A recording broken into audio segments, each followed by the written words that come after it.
Okay, so we are starting with the seventh chapter in your science book, and this chapter is about weather, climate, and adaptations of animals to climate. तो भाई ये chapter बहुत ही vast होने वाला है। इस chapter में बहुत सारी बातें होने वाली है, ठीक है। फॉर एग्जांपल हम लोग सबसे पहले जो है वेदर को समझेंगे कि ये वेदर क्या होता है। फिर हम लोग जो है वेदर और क्लाइमेट के डिफरेंस को समझेंगे, और जब हम क्लाइमेट को समझेंगे फिर हम ये भी देखेंगे किस तरह से एनिमल्स जो हैं वो क्लाइमेट के हिसाब से अपने आप को अडेप्ट करते हैं, ठीक है, अपने आप को जो है क्लाइमेट के हिसाब से अनुकूलित करते हैं। तो इसलिए मैंने कहा था काफ़ी जो है ये वास्ट जो चैप्टर होने वाला है, तो इसलिए इसमें आपको जो है थोड़ी पेशेंस की ज़रूरत पड़ेगी, ज़्यादा ध्यान देने की ज़रूरत पड़ेगी, but then of course you will learn a lot through it. अब जब हम लोग वेदर की बात करते हैं तो like many of you might be interested in cricket, right. आप में से बहुत सारे होंगे जो क्रिकेट फ़ैन होंगे, और क्रिकेट मैच में अगर टीम या प्लेयर्स के फॉर्म से भी ज़्यादा इंपॉर्टेंट कोई मुद्दा होता है, that is the weather condition, right.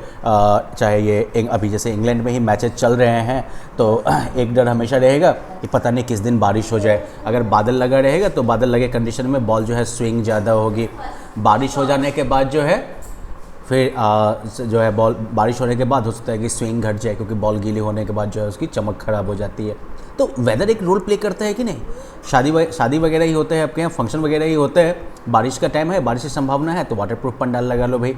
भयानक ठंडी है, अगर शीतलहर वगैरह चलने वाली है तो आप क्लोज पंडाल बनवा लो, है कि नहीं। तो इस तरह से हमारे डेली एक्टिविटी जो होती है सब पे वेदर का असर पड़ता है, ठीक है। Weather has a profound effect on our lives.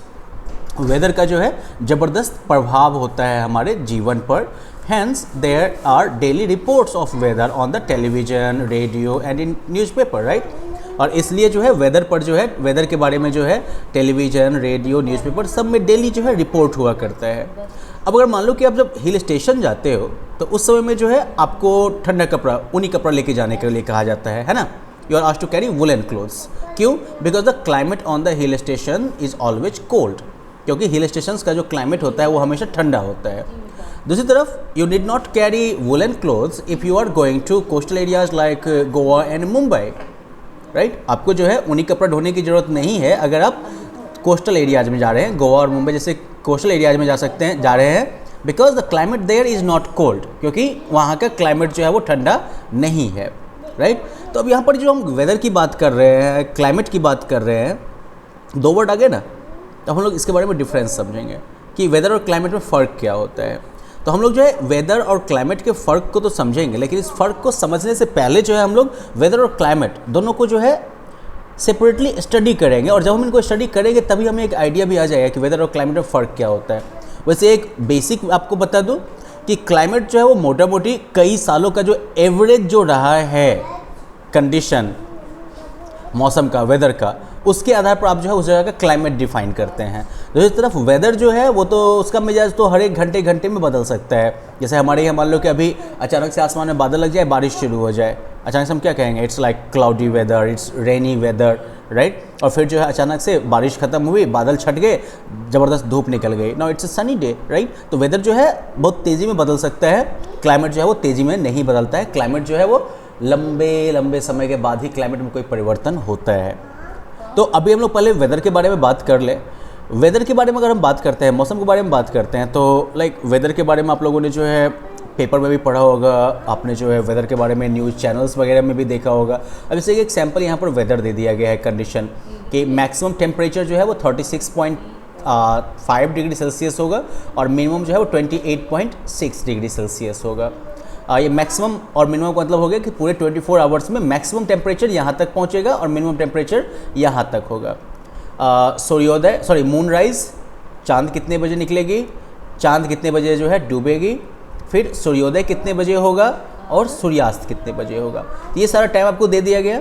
फिर आगे आपको बताया जाता है कि आसमान में जो है हल्के बादल रहेंगे, पार्टली क्लाउडी स्काई। फिर थंडरी डेवलपमेंट लाइकली इन सम एरियाज, मतलब कुछ एरियाज में जो है थंडर होगा, है ना, बादल कड़केंगे। मैक्सिमम मिनिमम टेम्परेचर दे दिया गया है, राइट, 37 डिग्री और 28 डिग्री सेल्सियस मोटा मोटी। और ह्यूमिडिटी जो है सैटरडे को humidity is expected to be like 66%, ठीक है, और मिनिमम जो है 53%। तो ह्यूमिडिटी मतलब क्या हो गया, आर्द्रता, नमी की मात्रा हवा में, ठीक है। तो ये जो है एक वेदर रिपोर्ट हो गया जो कि संडे के लिए आया है, ठीक है। अब यहाँ पर कौन कौन से फैक्टर्स आ गए? सबसे पहला हो गया टेम्परेचर, तो मैक्सिमम टेम्परेचर बता दिया गया है आपको कि 36.5 डिग्री सेल्सियस। यहाँ पर जो ब्रैकेट में जो +3 दिया गया है, यहाँ पर ब्रैकेट में +3 लिखा हुआ था ना, मतलब जो नॉर्मल जो टेम्परेचर होता है मैक्सिमम, उससे ये 3 डिग्री ज़्यादा है, ठीक है। नॉर्मल से जो है 3 डिग्री सेल्सियस ज़्यादा है ये, ठीक है।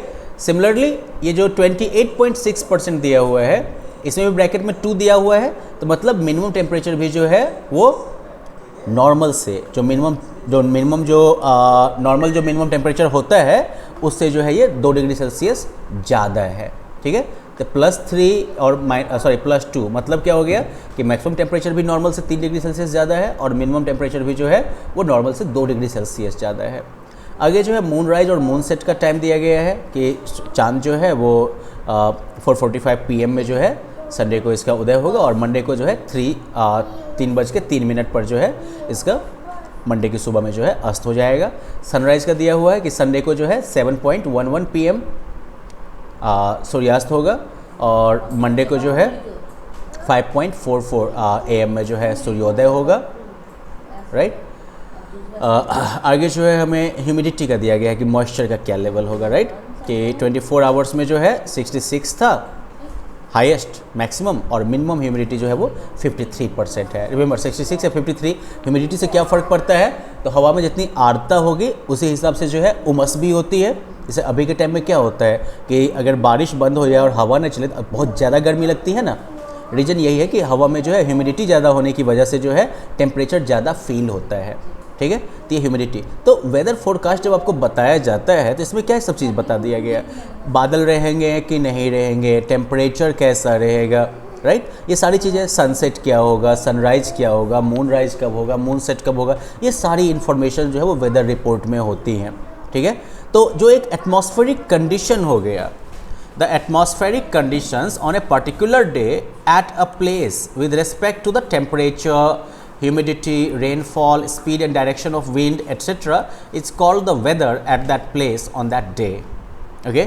जो भी वहाँ के एटमॉस्फेयर की कंडीशन होगी एक पर्टिकुलर दिन में एक खास जगह पर टेम्परेचर के हिसाब से, मतलब टेम्परेचर कैसा रहेगा, ह्यूमिडिटी कितनी रहेगी, रेनफॉल क्या सीन रहेगा, हवा की दिशा क्या होगी, हवा की स्पीड क्या होगी, तो ये सब जो है उस जगह का वेदर कहलाता है उस दिन का, ठीक है।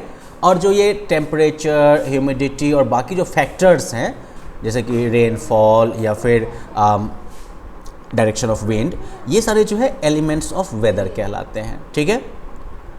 तो अगर आपसे पूछा जाए व्हाट इज़ वेदर, तो weather is basically the atmospheric condition on a particular day at a place with respect to the temperature, humidity, rainfall, speed and direction of wind etcetera. On the other hand, what are the elements of the weather? Well, the temperature, humidity and other factors that influence the weather are called the elements of weather, ठीक है।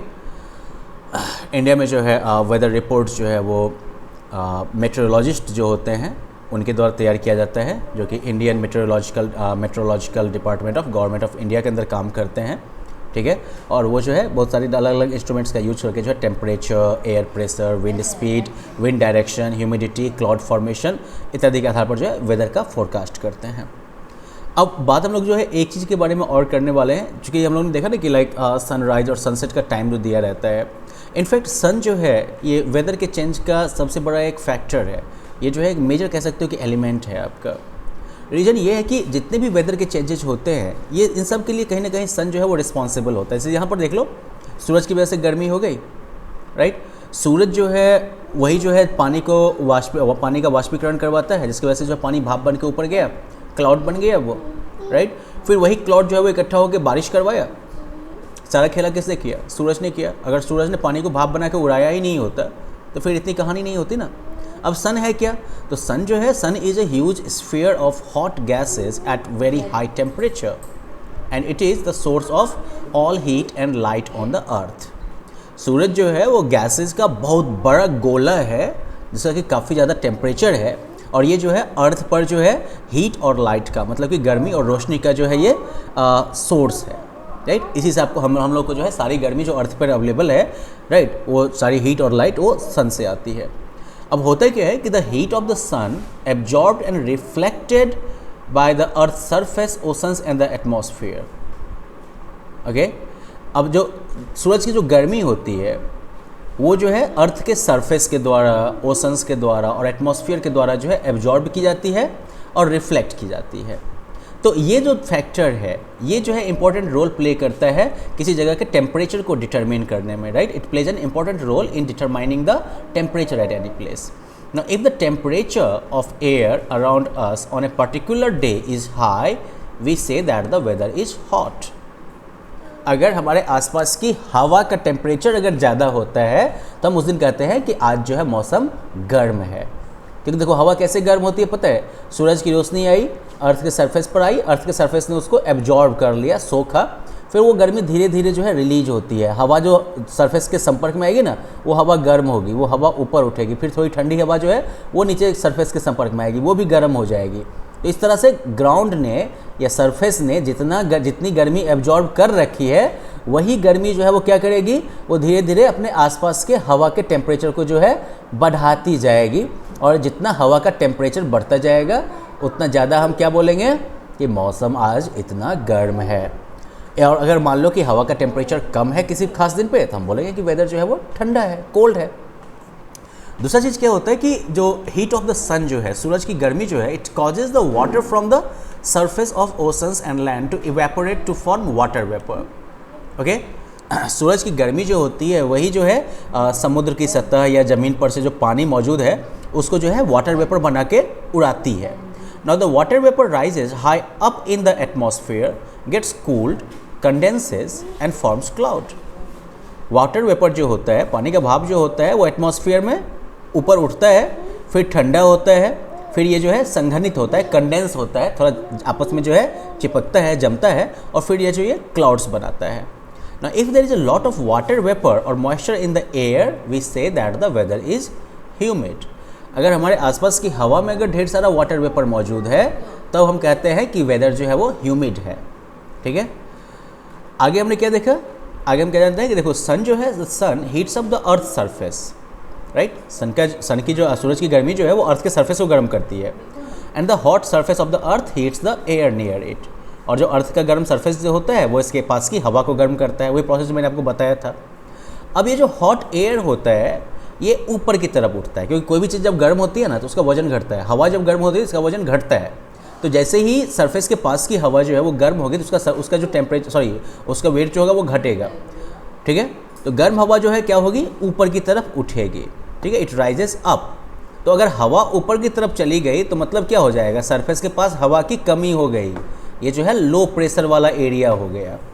तो ये हवा जो यहाँ से चल के ऊपर की तरफ बढ़ी, ये क्या है, ये मूविंग, हवा में मूवमेंट हो रहा है। और ये जो मूवमेंट वाली हवा है इसी को विंड कहते हैं। अब देखो क्या होगा कि ये हवा जो है गर्म होकर ऊपर की तरफ चली गई, यहाँ पर लो प्रेशर एरिया हुआ। अब इस लो प्रेशर एरिया को, खाली जगह को भरने के लिए जो है हवा और पानी दोनों दौड़ते हैं। ठीक है, तो ये जो हवा यहाँ से गर्म होकर ऊपर चली गई और लो प्रेशर एरिया क्रिएट हुआ, तो आसपास में जो हवा होगी ना वो इस खाली जगह को भरने के लिए दौड़ी हुई आएगी। तो ये हवा जो इधर से दौड़ी हुई आएगी तो इस हवा में भी मूवमेंट हुआ, राइट। अब देखो ये दोनों मूवमेंट के जड़ में कौन है, सन है। अगर सूरज ने हवा को गर्म करके उठाया नहीं होता तो उस खाली जगह को भरने के लिए दूसरी जगह से हवा आई नहीं होती। तो चाहे हवा का ऊपर उठना हो चाहे फिर दूसरी हवा का उस खाली जगह को भरने के लिए आना हो, दोनों जगह जो है हवा जो है वो मूव कर रही है। This is moving air. और ये मूविंग एयर जो है इसे विंड कहते हैं हम। ठीक है, और कौन ये विंड को मूव कौन करवाता है, सूरज करवाता है, राइट। तो when a lot of wind blows then we say that the weather is windy, right. जब ढेर सारी मतलब काफ़ी हवा जब बहती है तो हम कहते हैं काफ़ी हवादार मौसम है, विंडी मौसम है ये।